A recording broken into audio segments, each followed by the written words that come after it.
welcome back to Love Your Food.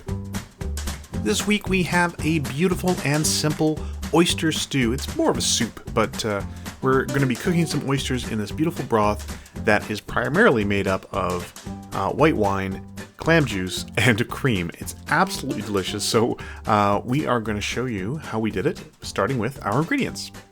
We have all these beautiful shucked oysters, so that's where we're going to start. We're also going to use some shallot, some celery, some leek, some mitsuba. This looks like flat leaf parsley, but it's actually an herb called mitsuba. Some clam juice. We're using a beautiful dry Riesling.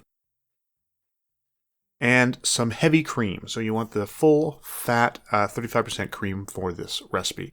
First thing we're going to do is get our leeks ready. Now, we're going to cut them pretty thin. These are actually fresh leeks. Normally for something like this, if you follow our channel, you've seen us use frozen leeks. We had some beautiful fresh leeks that we're going to use this time. And they are pretty dirty. So what we're going to do is cut them, and then we're going to rinse them in a strainer once they've been cut. It's easier to get the dirt out once you've got those layers all separated. For the celery, we are just going to give this a chop. We're going to give it a pretty fine cut as well. We don't want a lot of big pieces of celery, so we're going to make sure that everything's pretty thin, just to make sure that it sort of blends into the soup and there's not big chunks of celery in there. And of course it helps to have a very sharp knife for this. So there we go, that's our celery. We're going to put that on, we're just going to set that aside. We've got a plate here for all of our ingredients as we're doing our mise en place.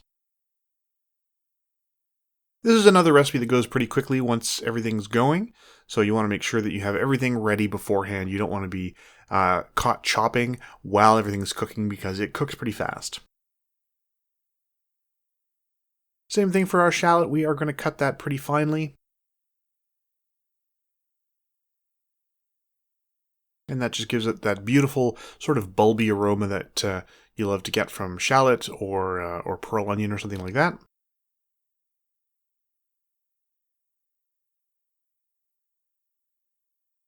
And there we go. Shallot is all ready. And from here, we are going to move on to the mitsuba. Now, like I said, this looks a lot like parsley. It actually smells a lot like parsley as well, although it's a little more complex. It has some hints of cucumber and that sort of thing in there. It's really, really lovely. It's got a very interesting flavor. And we're hoping just to use the leaves for this, so we're just going to chop those right off of those stems. We want to get as little stem in there as possible. And then we're just going to bundle that all up together into a nice little lump. And then give it a little chiffonade.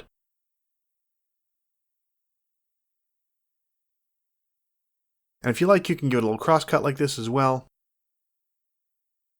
And we're not going to use it all at once. We're going to use most of it in the soup itself, and then we're going to garnish with a bunch of it at the end as well. So we're not going to toss it all into the soup while it's cooking. We do want some of that beautiful fresh green aroma at the end when it's just before we serve. So we've got some melted butter in our pot here. We're going to add our leeks after they've been rinsed. You can see they're coming out of the strainer. Get all the mud out. And then we're going to also add our celery and shallot. And we just want to get this sweated. We want to make sure that they're all kind of translucent before we start adding in our liquids. Certainly we're going to add a little bit of salt. And also a little bit of fresh cracked black pepper. Now you do want to make sure that you're not oversalting this because we're going to be adding a bunch of salty elements later. So the clam juice is quite salty, and the liquor for the oysters is also quite salty. So we want to make sure that we're not oversalting it at this point. You do need a little bit. It just really helps all the liquids come out of your vegetables, helps them wilt, and just make sure that you're not overdoing it at this point. So now we're going to add in our white wine, as well as the clam juice. And all of the amounts are going to be in the description below. And then we're going to add in our heavy cream. So there we go. Everything's going to start cooking together in there. And you can see the celery has already sort of started to melt into everything already. The shallots have pretty much disappeared, and you can still see those beautiful little strings of leek with that beautiful aroma as well. So now's a great time to taste it. If it's a little too rich or anything like that, you can add some more water to this. It's a great time to adjust seasoning now that you've added the clam juice. So if it needs a little bit of salt, now's the time to add some salt. And again, a little bit of fresh cracked black pepper. So now's the perfect time to start adjusting flavors. It will be quite... We're using a very dry Riesling, so it's quite tart, honestly, at this point. And if you feel like it needs some adjustment from that, then please do at this point. We're going to add in most of the mitsuba, reserving some aside just for that garnish at the end, just so you have that beautiful fresh aroma mixed in with the cooked aroma as well. We're just going to stir all that together and let it cook all together. Let those flavors really mingle in there for a little while.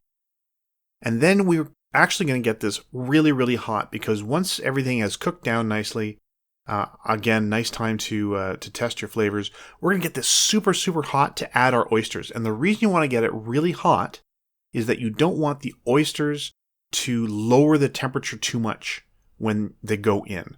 We want it to stay really hot when we add our oysters, so that they start cooking right away. We don't want them to really get lukewarm. We don't want it to stop cooking. So once the oysters go in and it comes back up to boiling, and you see here it comes pretty quickly back up to boiling, then you can turn your heat back down to just a regular heat. Now these oysters aren't going to take long to cook. It will depend on the size. Some of these were bigger, some of them were smaller. This was a really big one. It's going to take a little bit longer to cook. Don't worry if they're a little rare, they will finish cooking in the bowl. There's a lot of carryover. This one, perfectly done. This little teeny tiny one is a little almost over at this point, but very well cooked. You can tell they're cooked when they're a little bit firm and springy, and they're curled up at the edges. So from here, it's just a matter of serving. So you want to give everyone a few of those oysters in their bowl. And they have absorbed all that amazing flavor. They've got all that amazing flavor from the wine and the mitsuba. A little bit of that fresh mitsuba on top. And then as a secondary garnish, we are just going to add some beautiful, fresh, we actually grew these tomatoes ourselves, some tomatoes from our garden, which makes this amazing accompaniment to everything else in this dish. It really goes well with the wine, goes well with those oysters, really complements the mitsuba. Fantastic dish. Super simple, and if you've got already shucked oysters, which sometimes you can buy in just like a bucket at a supermarket or a fish store, this is a great way to use them if you want them cooked. So we hope you give it a try.